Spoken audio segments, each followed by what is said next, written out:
Hi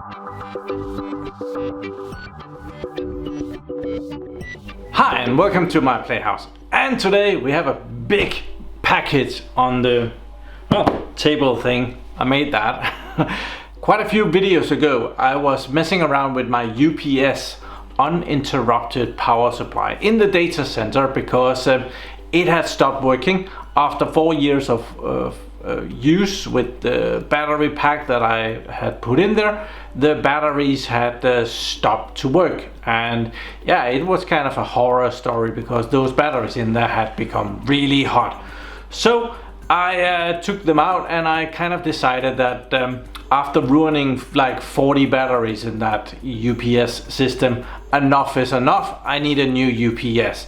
It was a UPS from about 2004-ish. It was kind of time to try something else. And in the comments, someone very nice suggested that I should look at this company in Germany, which is called PowerWalker. And this company sells a UPS line that they call PowerWalker.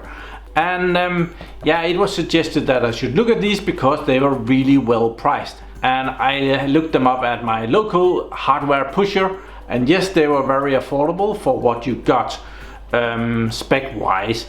So I reached out to PowerWalker and asked if maybe they would want theirs to sit in my data center, and me showing it to you guys. So this video is kind of sponsored by PowerWalker because they did agree to actually ship me over a UPS, which we're gonna have a look at today because yeah, very interesting. I do know what's in the box. It says it right there. This is a PowerWalker VI 1000 RT HDI. That stands for Human Interface Device. Spooky. It's quite a bit smaller than the one I have in the data center right now, which is a I believe it's 3000 VA UPS. This one is only 1000 VA. So yeah, I might run into issues there. So UPSs are quite heavy. This one says, the shipping label says 19 kilograms, and it is heavy. Then there's a note from PowerWalker also telling me what's in the box. So very nice of them. I am using a pair of scissors to open this up because that's not a weapon. Oh, there's a note. Denmark, yeah. Oh, and another thingy.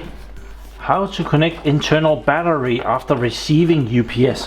That might be important because without batteries this isn't very useful. So we're gonna need that.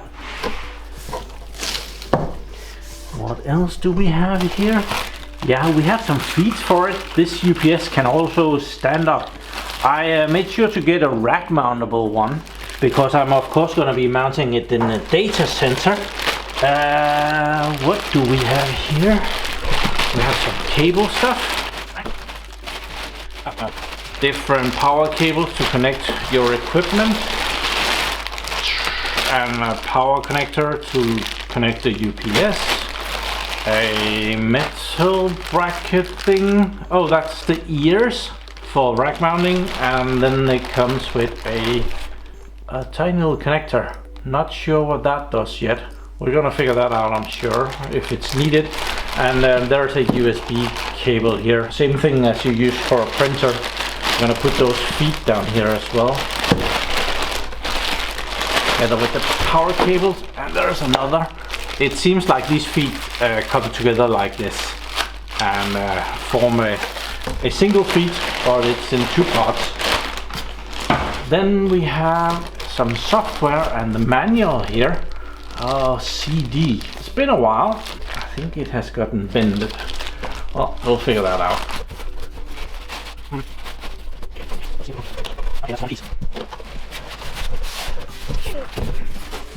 Styrofoam. Have you heard that the price of styrofoam has gone up to like crazy amounts because of the corona crisis? Let's get rid of this. And here is the UPS. This way is up. So can I do this advertising shot here? I see that I can kind of do that. Well, this is the PowerWalker VI 1000. There's no getting around it. It looks pretty awesome. PowerWalker, I printed out the paper materials here, so I have something to read off. We are here. It's the VI 1000 RT HDI, and it will do 900 watts, and it has a battery capacity of 1000 VAs. That's gonna bite me because yes, 900 watts is enough to do off camera, but it's not enough to connect any of the toys that I play with on camera. A thing that is notable here is this is the top line of their UPSs in the 2U configuration from BlueWalker. This is a line interactive UPS. That means that when you're running your equipment and the power is good, the UPS does nothing. It just lets the power through to your devices.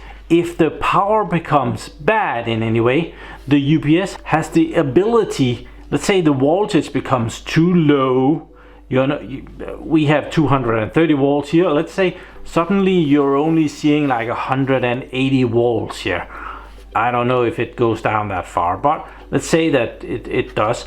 Then the UPS has something called a buck boost converter, and that will up the voltage and supply good voltage to your equipment without switching to the battery capacity, and is able to do that so that you don't switch to battery capacity nearly as much.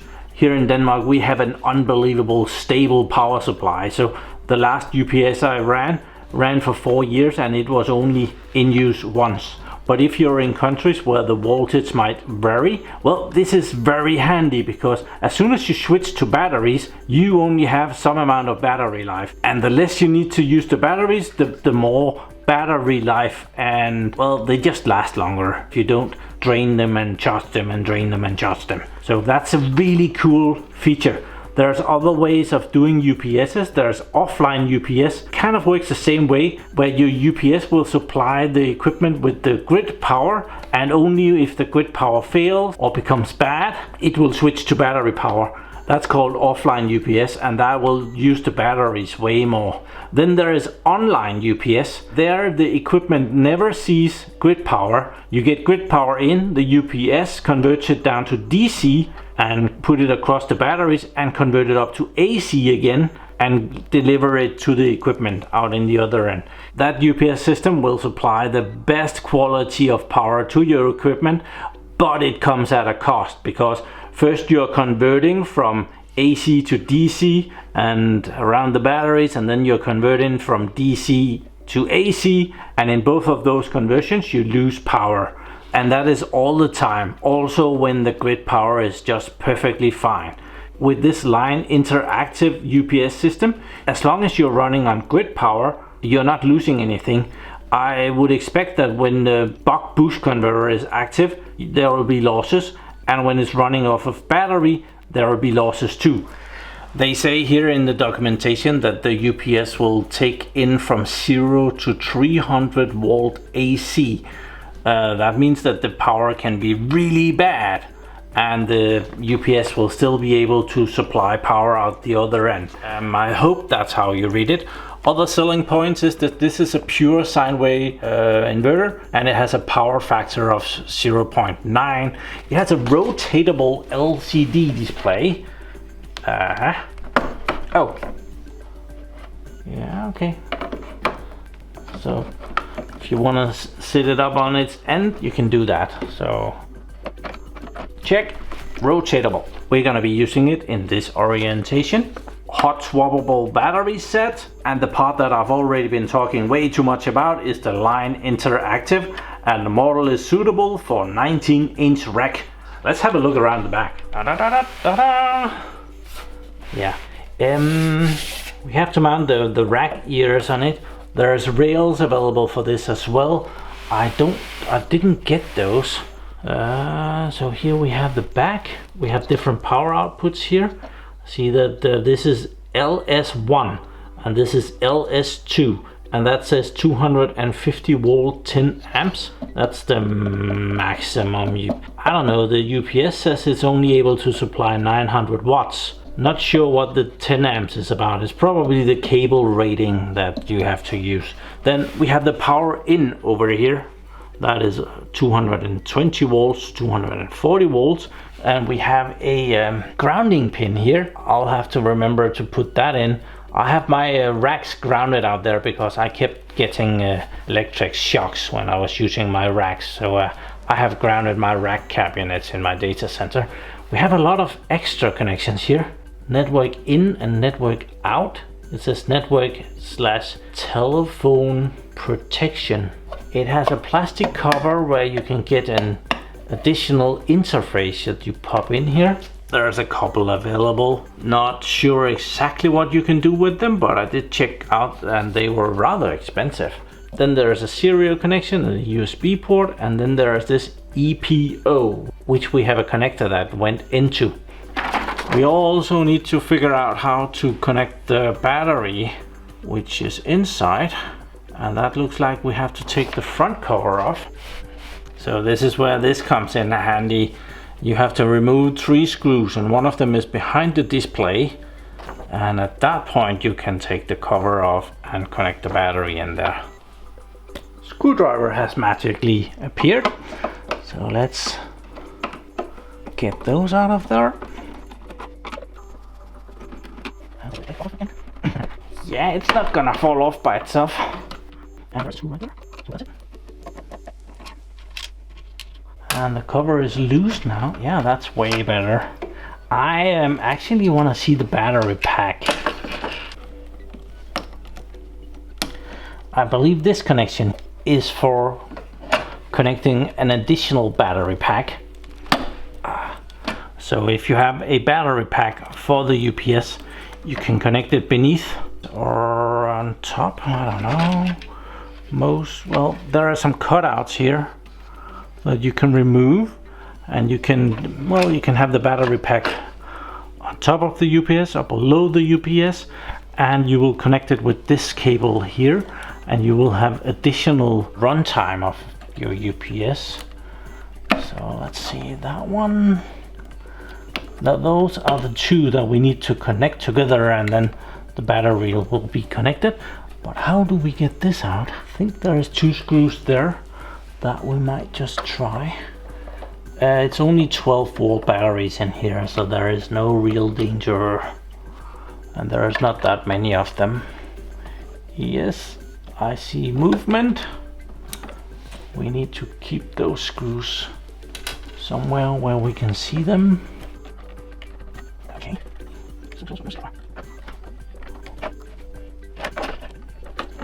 There we are. Yes, sir. Okay, we have the battery pack here. We're gonna be very curious, and we're gonna pull that out. 1, 2, 3 batteries. Oh. And these are 12-volt batteries, and they are 7 amp hours. I would guess that this plastic thing here is just a filler, and you would be able to take that out and put a bigger battery pack in there, and that would probably be how they make the bigger models. On a label here it says that 12 volt 7 amp hours, and that makes a total of 36 volt. I just bought that Ryobi chainsaw that ran off 36 volt DC, so I just picked up that battery, and yes, it is a little bit bigger than these lead acid batteries, but this is 5 amps, so it's only 2 amp hours less than this entire pack here. So it would be cool if someone went ahead and made a battery replacement pack, so you could use this sort of batteries, kind of be 3 of those inside of the UPS, and you would have 15 amp hours, a little bit more than double the amount of this pack. I just found a slight problem here. I was looking at the cables and how to put it back in, and this one was well, let's just say that it's not putting up much of a fight if you want to pull that out. And yeah, it kind of needs a better connection like that. So I went to the basement and found a persuasion tool, so we're gonna persuade it to be more of a resistance guy.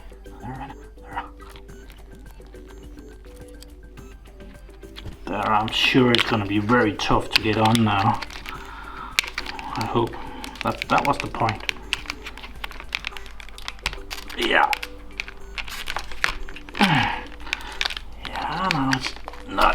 fall off. What about the other one? That one was better, but it could do with a little nice hug as well.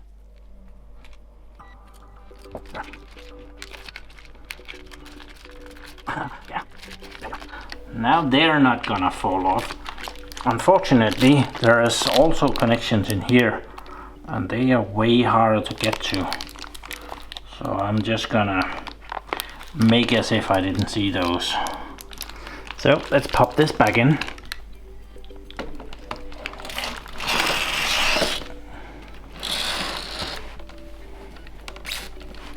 And I'll reattach this plastic. I put it back together. I have not connected the battery yet. We're gonna do that in the data center. We're gonna go out there and we're gonna remove the one that is in the rack right now, and then we're gonna put this one in. Here is the IBM UPS. It's really a branded Eton UPS. I did say that the other one, the PowerWalker, was affordable, and if we just pull this out, we have some enterprise hard drives here. This is a 10 terabyte, and that UPS costs about the same as one of these drives. So yeah, it's a very affordable UPS. And there are 70 drives in this one, and that UPS will probably exactly be able to power this if this is powered on with all the drives. With a little persuasion with a screwdriver, I'm now able to get my little fat fingers in here and pull this UPS out. 3 people is needed to move this. They do forget to mention one Viking. Oh, serial connection. We need to remove that. And here is the model number of that one, and it does say that this is a 3000 VA.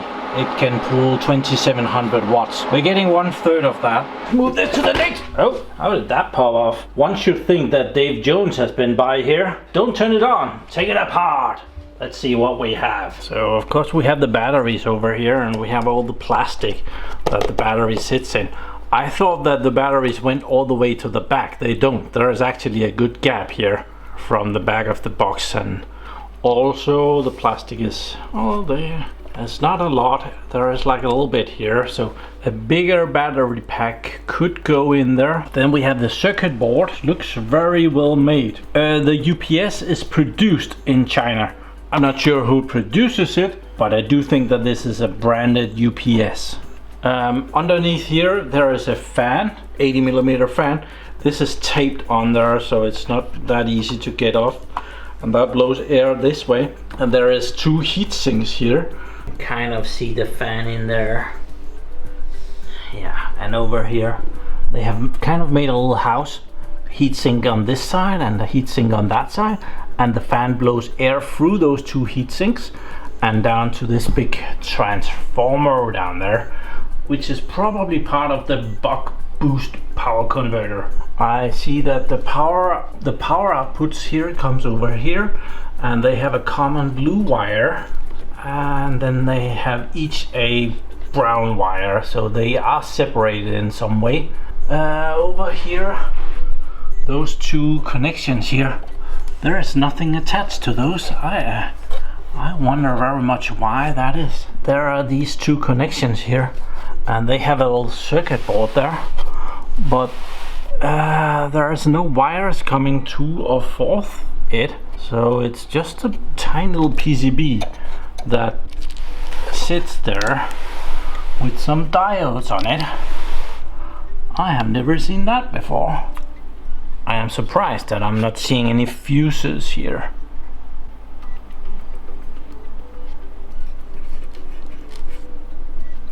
Okay, found some fuses in there, and I think they're for the batteries.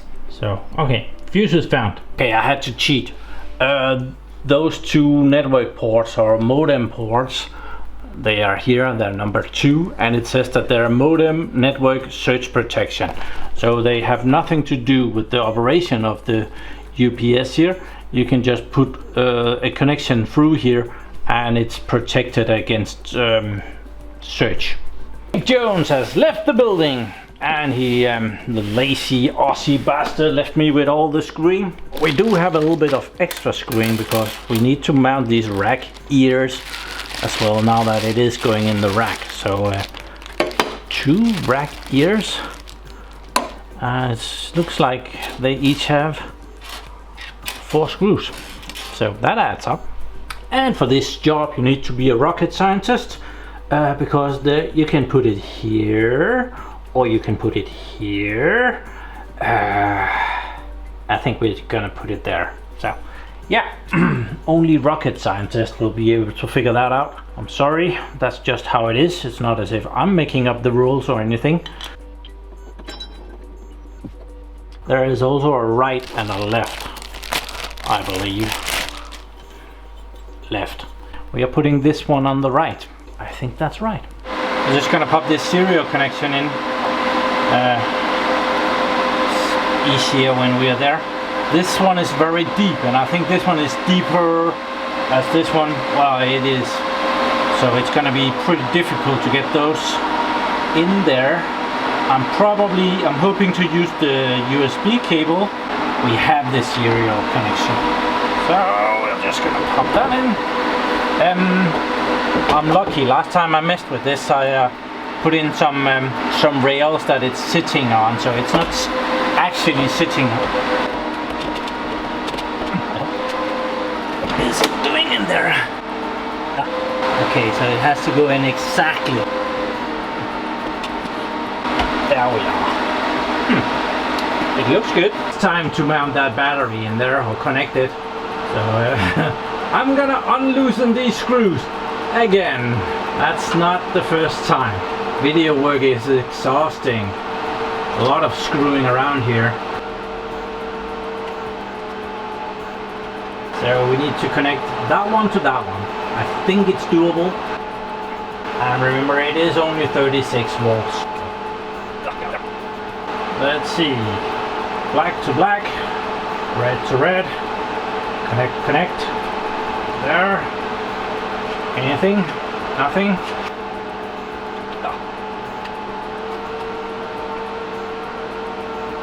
And we'll screw that in place. So, what do you say that you and me go around the back and plug in? That was a trick question and you fell for it.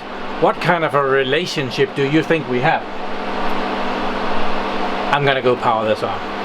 Okay, I have connected power to the UPS, but I have put in a wire with a switch on it so that I can turn it on and off without unplugging it. So I'm gonna go and switch it on now. This is what it looks like. It sees 230 volts and 49.9 hertz, and well, I haven't put on any load, so it's not doing any load. I think we might just try and put on a load. Okay, I connected one of the 2 power supplies from this server up here, which is now complaining that there is no power. So I think we might have to turn this on to actually get anything meaningful out of it. So let's try that. Did that power it on? There's not any output.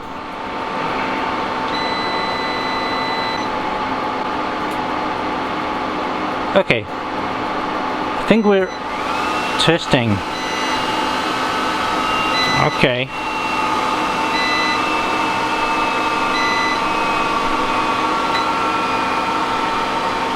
Normal, and we have a load on it. How much does it say that is? It would be cool if it had said how much load there was on here. So it says the battery percentage over here is like 80%. There's 1 power in and there's 12 out. Yeah, that's not gonna change. I have cheated a little bit and I've connected it to a laptop through the USB cable. I installed the PowerWalker wind power CD here, and if you needed, the serial code is here. It's not very secret, they give it away on their webpage, and the default password to get into the software is administrator with a big capital A to start with. So yeah, that was giving me a little issues. So this helps a little bit. There is a bit more information here. I see that I have 231 volts coming in, and yeah, exactly the same thing as the display set down there. When I just connected to this, the battery was at 89%, now it's at 90%, and the battery voltage is at 40 volts, 40.9 volts, and remaining, well, it thinks that it's gonna take about 35, 37, 42 minutes to fully charge the batteries. Over here we can see the voltage coming out, and now the voltage has dropped here, but it's the same voltage over here, so it's upping the voltage a little bit, or this measurement is off, I don't know, but it does look like it's grid power that it's feeding it with. So you can kind of see it's feeding the load over here, and it's feeding the charger, which is feeding the battery, which has just gone up another %, and that can then feed the inverter, which can feed the load. So maybe if the power goes bad, it can go that way, I'm not sure, and then if the power disappears, it can go that way. So that's interesting.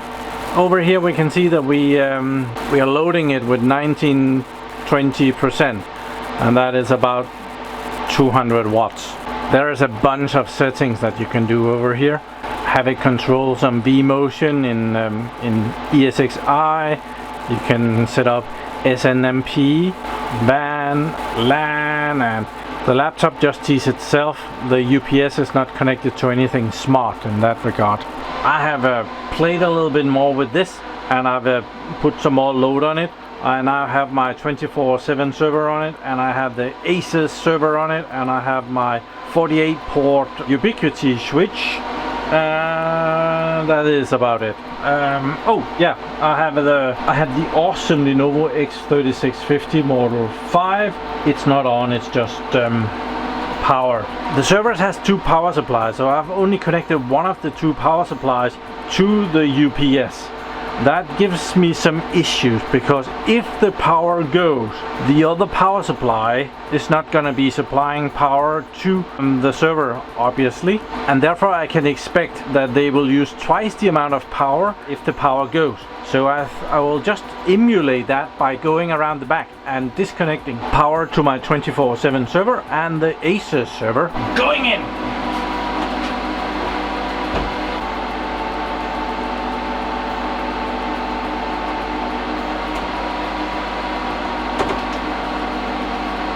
There, they just lost power, and now we can see that the power usage has gone up quite a bit, 85%. That is as expected. So now we will go and, oh, it has actually gone down a little bit again. So I will now go around the back and we will emulate a power failure.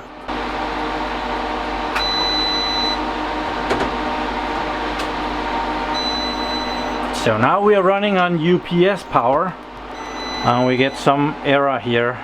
Yes, so now this is dead. We're not charging, we're running from battery, and it's going through the inverter, and we're getting an output here. Battery level is going down quick. We were at 100%, and time remaining is about 5 minutes, and we get better. Well, we get a lot of good information here, so that is nice. It varies here how long we have left, quite a bit. 5 minutes, almost 6 minutes, 4.5 minutes. It goes up and down, and this is at 75% load. Battery voltage is still going down. Discharging. This says that we are on battery. It's supplying good power. 50 Hertz, 231 volts coming in. Battery indicator over there. We still have 4 dots. It doesn't feel like it has been very long, and it's already down to 51%. So it drains rather fast. And we have 2 dots on the display down there, and the load is 77%. So yeah, I think we're gonna emulate that the power comes back. Well, that 24/7 server has been up and running for over a year. I don't want to ruin it today. So I'm gonna go around the back and turn it back on.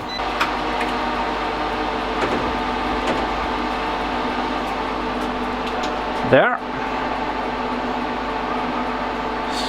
So now we have good power coming in and we are driving our load that way, and we are charging the batteries, and now it says, and it tells us how long time we have left on the batteries if the power goes out again, I guess. I thought it was gonna tell us how long it was gonna take to charge up the battery. So the software of this UPS can be set up to do a lot of stuff, and there's a lot of settings, and we saw a tiny fraction of it, but it can do what normal UPS software can do. You can set up mail alert or SNMP trap for locking and stuff. This UPS is a tiny bit small for me because I really was hoping for being able to run the servers for 15 minutes. It's not a big load that I want to run. I was estimating about 800 watts for like 15 minutes, and that's up here I have a 10 gigabit switch, and over here I have the unnamed NAS. I have my 24/7 server. Down here behind here I have a 48 port Ubiquiti switch and a power over Ethernet switch for some cameras. 800 watts ish, and this 1000 VA seems to be able to handle that about 5 minutes. So I really needed the 3000 to be able to handle those 800 watts for those 15 minutes. This one is also limited to the 900 watts that it can deliver, which means that bigger things I can't really put on the UPS, like a storage stash system. Like there's a Hewlett Packard down here, and there's 2 NetApp boxes down here, and well, there wouldn't be enough power to power that. They're not on 24/7, and I wouldn't generally need that to be protected by a UPS. As said, the power here it's very stable. We get the right voltage, we get the right frequency. They don't mess around with that. But thank you very much to PowerWalker for sending over this PowerWalker VI1000 RT HID UPS for me to showcase, and I'll be sure to leave some links in the description so you can go and check out this product, maybe see what the prices are like in your country. It varies. I am not sure if this is available worldwide. I did see that they were quite popular in the UK and in Germany, and at my local computer pusher they were also widely available. So again, thanks to PowerWalker for being a good sport. And thank you very much for watching my videos. Do subscribe to my channel so that you can see me again. Remember to give this video a like, and have a really nice day. Bye bye. I just came to have a look at this CD, and it turns out to be crooked as heck. It has really gotten bended in the box. So yeah,